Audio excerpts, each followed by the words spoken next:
So last time ఓడిపోయినా కదా, yes ఈసారి ఖచ్చితంగా నేనే గెలిచేది. అది అవుదమ్మా.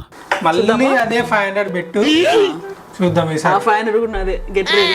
అంత సీన్ లేదు, ఈసారి నాదే. చూద్దాం. తీసుకుంటున్నా. కానీ చాక్లెట్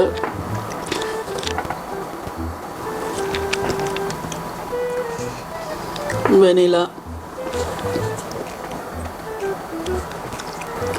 స్ట్రాబెర్రీ. చూస్తా. ఈసారి ఓడిపోయినావు.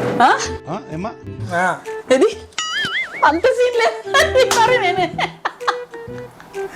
ఇచ్చే 500 ఇచ్చే. ఈసారి కూడా 500 చేసే మూడు ఉత్సాహం సర్వనాశనం అయిపోతాయి. 1000 రూపీస్ నేనే గెలిచిన. ప్లీజ్ సబ్స్క్రైబ్ చేయండి.